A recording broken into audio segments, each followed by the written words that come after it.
Okay, this is a video for day 2 vocabulary from chapter 1. Give an example of a statistic, identify the population, the sample, and determine whether the numeric data represents a population parameter or a sample statistic. So here's an example. A recent study of 200 college career centers reported that the average starting salary of petroleum engineer majors is $83,121. So if you want to identify each of those pieces, population is responses from all college career centers. Sample is the 200 that they actually surveyed. And the statistics is the average starting salary of $83,121 because it was based on the data from a sample of the population, not the entire population. So here's, you have an assignment, extra practice.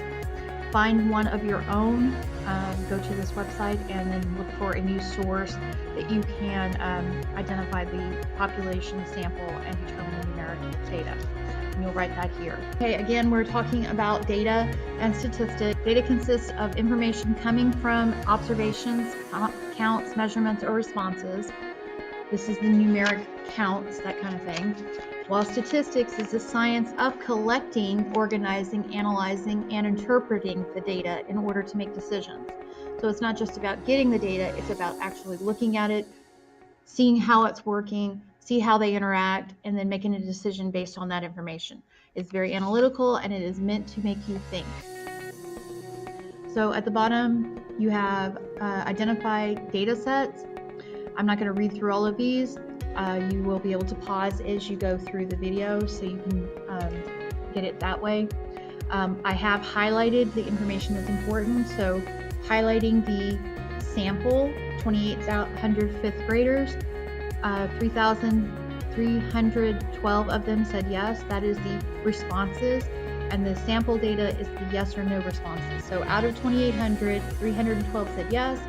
So that leaves 2,488 that said no.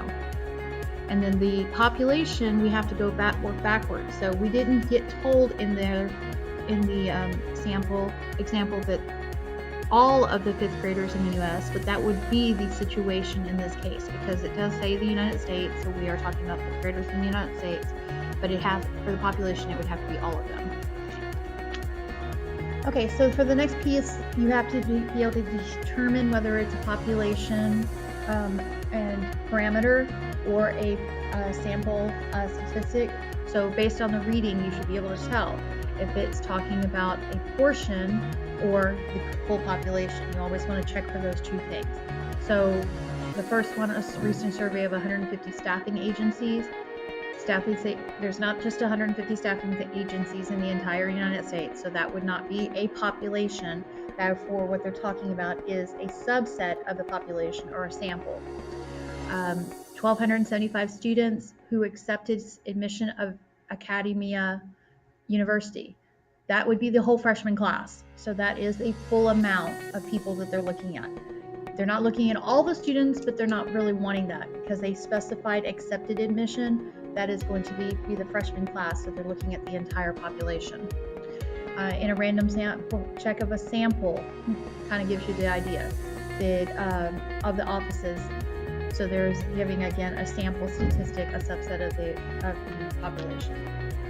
Okay, so next I want you to put under each one of these flaps an example of a parameter, a statistic, a population, and a sample. So I've used average heights of all the Temple High School students. I want you to come up with something different than what my idea is. So the key word here, though, is all. It's all Temple High School students. So that's the parameter. And because the reason it's a parameter, it's average heights. That's a number. It's looking for numbers. Okay, statistic, average height of the seniors of Temple High School. Subset of Temple High School. And then the average height is the numbers that match for those. Population is all the Temple High School students' responses to the height survey. So in this case, every student in the school would have actually responded, and that would be the entire population.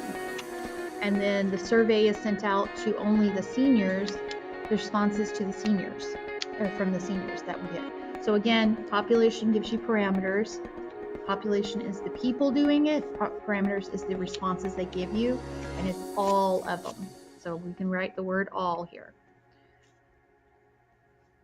Statistic is statistic is the numeric value of what the sample of people from the population, sum of the population.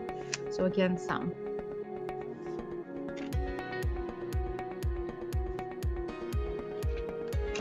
Okay, one more page. So we're going to look briefly at the branches of statistics. There are two types of statistics. There's descriptive statistics and inferential statistics. And there's two types of data, which we'll look at in a second. So descriptive statistics is the branch of statistics that involves the organization, summarization, and display of data. For married men, 90% were alive at 65. For unmarried men, approximately 7% were alive at 65. You would see this on a poster. Inferential statistics is the branch of statistics that involves using a sample to draw conclusions about the population. A basic tool in the study of inferential statistics is probability. So you make an inference.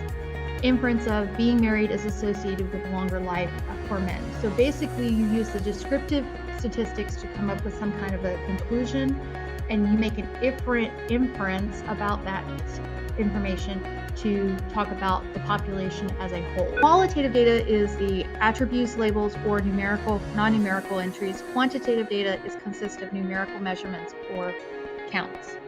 And here are two examples of each. Qualitative is the cities, the quantitative is the population for those cities.